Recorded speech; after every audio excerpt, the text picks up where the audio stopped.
ஐக்கிய நாடுகளின் மனித உரிமைகள் பேரவையின் ஆணையாளர் மிச்சல் பச்லெட் இலங்கையின் மனித உரிமைகள் தொடர்பில் வெளியிட்டுள்ள அறிக்கையை ஸ்ரீலங்கா அரசாங்கம் முற்றாக நிராகரித்துள்ள விடயமானது உள்நாட்டில் வரவேற்பை பெற்றிருந்தாலும் சர்வதேச ரீதியில் கடும் கண்டனத்தை எதிர்கொண்டுள்ளது. ஐக்கிய நாடுகள் மனித உரிமைகள் பேரவையின் 46வது கூட்டத்தொடர் சுவிட்சர்லாந்தின் ஜெனீவா நகரில் இடம்பெற்று வருகின்றது. இலங்கை தொடர்பில் ஐநா மனித உரிமைகள் ஆணையாளர் அறிக்கையொன்றை தயாரித்திருந்ததோடு இலங்கை நேரப்படி கடந்த 24ஆம் திகதி இரவு நடைபெற்ற அமர்வில் அந்த அறிக்கை குறித்து அவர் உரையாற்றியிருந்தார். நாட்டில் மனித உரிமைகள் மீறப்பட்டமை, முறையற்ற செயற்பாடுகள் தொடர்பில் நம்பகத்தன்மையுடன் குற்றம் சுமத்தப்பட்டுள்ளவர்களுக்கு தடை விதிக்குமாறு தனது அறிக்கையூடாக உறுப்பு நாடுகளிடம் ஆணையாளர் கோரிக்கை விடுத்துள்ளார். மனித உரிமை மீறல்களில் ஈடுபட்டுள்ளவர்களின் சொத்துக்களை முடக்குவதற்கும் பயண தடை விதிப்பதற்கும் அவர் தனது அறிக்கையில் யோசனை முன்வைத்துள்ளார்.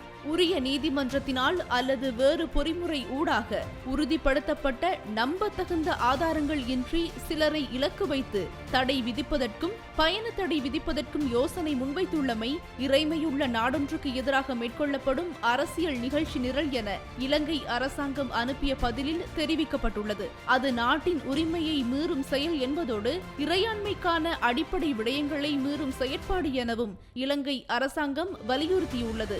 இலங்கையின் அமைதி காக்கும் படையின் செயற்பாடுகளை மீண்டும் ஆய்வு செய்ய வேண்டும் என மனித உரிமைகள் ஆணையாளர் முன்வைக்கும் யோசனையை நிராகரித்துள்ள இலங்கை அரசாங்கம் தொழில் ரீதியாக செயற்படும் இறைமையுள்ள ஒரு நாட்டின் இராணுவம் மீது சுமத்தப்படும் அழுத்தம் ஐக்கிய நாடுகளின் கொள்கைகளை மீறுவதாகவும் அறிவித்துள்ளது. 20வது அரசியலமைப்பு திருத்தத்தின் ஊடாக நீதிமன்றத்தின் கட்டுப்பாடு மற்றும் சமநிலைக்கு அழுத்தம் ஏற்படுவதாக மிச்சல் பச்லெட் தனது அறிக்கையில் சுமத்தும் குற்றச்சாட்டையும் இலங்கை அரசாங்கம் முழுமையாக நிராகரித்துள்ளது. வேறு நாடுகளின் அழுத்தம் காரணமாக இலங்கை போன்ற ஒரு தனி நாட்டை எந்தவித சாட்சிகளும் இன்றி சர்வதேச குற்றவியல் நீதிமன்றத்திற்கு கொண்டு செல்வதற்கு மேற்கொள்ளும் முயற்சி மிகவும் அபாயகரமானது என்பதால் இது குறித்து ஏனைய நாடுகளும் கவனம் செலுத்த வேண்டும் என இலங்கை சுட்டிக்காட்டியுள்ளது. பொறுப்பு வாய்ந்த ஒரு உறுப்பு நாடு என்ற வகையில் இலங்கை திறந்த மற்றும் செயற்திறன் மிகு ஐக்கிய நாடுகள் சபை மற்றும் அதனுடன் இணைந்த நிறுவனங்களோடு தொடர்ந்தும் இணைந்து செயற்படுவதற்கு அர்ப்பணிப்பு செய்வதாகவும் அரசாங்கம் தெரிவித்துள்ளது. எனினும் இம்முறை மனித உரிமைகள் கூட்டத்தொடரின் போது இலங்கை தொடர்பில் ஒருங்கிணைந்த குழு தீர்மானம் ஒன்றை முன்வைத்துள்ளது. 46 என்ற புதிய பிரேரணையை பிரித்தானியா, கனடா, ஜெர்மன், வடக்கு மசடோனியா, மொண்டினிக்ரோ மற்றும் மலாவி ஆகிய நாடுகள் இணைந்து முன்வைத்திருக்கின்றன. இலங்கையில் வன்முறைகள் இடம்பெறுவதாகவும் மனித உரிமைகள் மீறப்படும் நிலைமை காணப்படுவதாகவும் அவர்கள் தயாரித்துள்ள தீர்மானத்தில் குறிப்பிடப்பட்டுள்ளது.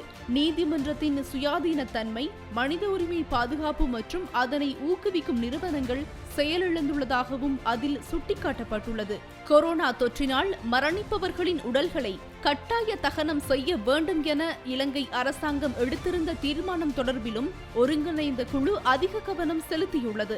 ஐநா மனித உரிமைகள் பேரவையின் 49 மற்றும் 51வது கூட்டத்தொடர்களின் போது இலங்கை மனித உரிமைகள் விவகாரம் தொடர்பில் மீளாய்வு செய்ய வேண்டும் எனவும் அவர்கள் தெரிவித்துள்ளார்கள்.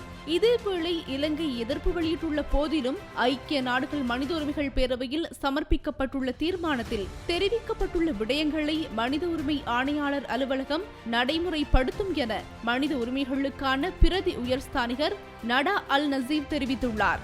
ஐக்கிய நாடுகள் மனித உரிமை ஆணையாளரின் அறிக்கை இலங்கையுடனான பேச்சுவார்த்தைகளின் பின்னர் திருத்தம் செய்யப்பட்டு சமர்ப்பிக்கப்பட்டதாகவும் அவர் தெரிவித்துள்ளார். இலங்கை கரிசனைகளை வெளியிட்டு சில மாற்றங்களை கோரிய பின்னர் இறுதி ஆவணம் 3 வாரங்களுக்கு மேல் தாமதமானதாகவும் அவர் குறிப்பிட்டுள்ளார். மனித உரிமை பேரவையில் சமர்ப்பிக்கப்பட்டுள்ள பொறிமுறைகளை நடைமுறைப்படுத்துவதற்கு பல மாதிரிகளை பரிசீலிக்க உள்ளதாக அவர் தெரிவித்துள்ளார். இலங்கை விவகாரத்தை கையாளும் போது சிரியா, மியன்மார், வடகொரியா ஆகிய நாடுகள் தொடர்பில் தற்போது நடைமுறையில் உள்ள பொறிமுறைகள் குறித்தோ அல்லது முற்றிலும் புதிய வடிவம் குறித்தோ பரிசீலிக்கலாம் என மனித உரிமைகளுக்கான பிரதி உயர்ஸ்தானிகர் நடா அல் நசீர் தெரிவித்துள்ளார். இலங்கையில் நல்லிணக்கத்தை ஏற்படுத்துவதற்கு 13வது அரசியலமைப்பு திருத்தத்தை முழுமையாக நடைமுறைப்படுத்துமாறு ஐக்கிய நாடுகள் மனித உரிமைகள் பேரவையில் இந்தியா வலியுறுத்தியுள்ளது. நாட்டின் இறையாண்மையை பாதுகாப்பதற்கு அரசாங்கம் முன்னின்று செயற்பட வேண்டும் எனவும் இந்தியா சுட்டிக்காட்டியுள்ளது. இலங்கையில் தமிழ் மக்களின் உரிமைகளை பாதுகாப்பதற்காக அரசாங்கம் உரிய செயற்பாடுகளை எடுக்க வேண்டும் என தற்போது நடைபெற்று வரும் மனித உரிமைகள் பேரவையின் 46வது கூட்டத்தொடரின் போது ஐக்கிய நாடுகளுக்கான தொடர்பிலான இந்தியாவின் வதிவிட பிரதிநிதி இந்திரா மணிபாண்டே தெரிவித்துள்ளார். 2015ஆம் ஆண்டு வழங்கப்பட்ட உறுதிமொழிகளின் அடிப்படையில் இலங்கை அரசாங்கம் உண்மைகளை கண்டறியும் விடயத்தையும் பொறுப்புக்குரல் விடயத்தையும் சரியாக நிறைவேற்றவில்லை என ஐநா மனித உரிமைகள் ஆணையாளர் மிச்சல் பச்லெட் கடந்த 24ஆம் திகதி தனது உரையில் கூறினார். இந்த விடயம் தொடர்பில் பல சர்வதேச நாடுகள் தமது கருத்துக்களை மனித உரிமைகள் பேரவை கூட்டத்தொடரில் தெரிவித்துள்ளன. சீனா, பாகிஸ்தான், பிலிப்பைன்ஸ், ரஷ்யா உள்ளிட்ட 20 நாடுகள் இலங்கைக்கு ஆதரவாக கருத்துக்களை வெளியிட்டுள்ளதோடு பிரித்தானியா, கனடா, அமெரிக்கா உள்ளிட்ட 14 நாடுகள் இலங்கையின் செயற்பாடுகளை கண்டித்துள்ளன.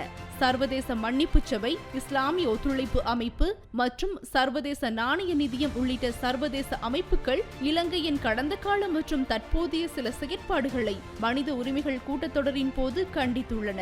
இலங்கையில் கடந்த காலங்களில் இடம்பெற்ற அட்டூழியங்கள் தொடர்பான பொறுப்புக்குரல் செயற்பாடு சரியான முறையில் இடம்பெறவில்லை. பொறுப்புக்குரலில் முன்னேற்றம் இல்லை.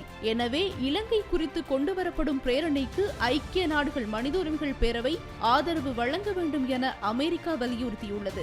இது இவ்வாறு இருக்க இலங்கையில் மனித உரிமை நிலைமைகள் மோசமடைந்து செல்கின்றமை தொடர்பில் ஆழமாக கரிசனை செலுத்தியுள்ளதாக கனடா தெரிவித்துள்ளது. ஆகவே இலங்கையின் பொறுப்புக்குரல் மற்றும் நல்லிணக்கம், சமாதானம் செயற்பாடுகள் தொடர்பில் ஐக்கிய நாடுகள் மனித உரிமைகள் பேரவையினால் முன்னெடுக்கப்படும் நடவடிக்கைகளுக்கு முழுமையான ஆதரவை வழங்குவதாக கனடா அறிவித்துள்ளது. எது எவ்வாறு இருப்பினும் மீண்டும் ஒருமுறை தமிழ் மக்கள் ஏமாற்றப்படுவார்கள் என்ற எதிர்ப்பு குரல் நடந்தேறியுள்ளது. எத்தனை நாடுகள் எவ்வாறான கருத்துக்களை வெளியிட்டாலும், எவ்வாறான பிரேரணைகளை நிறைவேற்றினாலும் அதனை ஏற்று செயற்படுத்த வேண்டிய பொறுப்பும் கடமையும் இலங்கை அரசாங்கத்திற்கே காணப்படுகின்றது. எனினும் மனித உரிமைகள் ஆணையாளரின் அறிக்கையையே நிராகரித்த அரசாங்கத்திற்கு இணை தலைமை நாடுகள் முன்வைக்கும் பிரேரணை மற்றும் பரிந்துரைகளை நிராகரிப்பதானது அவ்வளவு பெரிய காரியமாக இருக்கப் போவதில்லை. அவைகளும் நிராகரிக்கப்படும் என்பதிலும் மாற்று கருத்து இல்லை.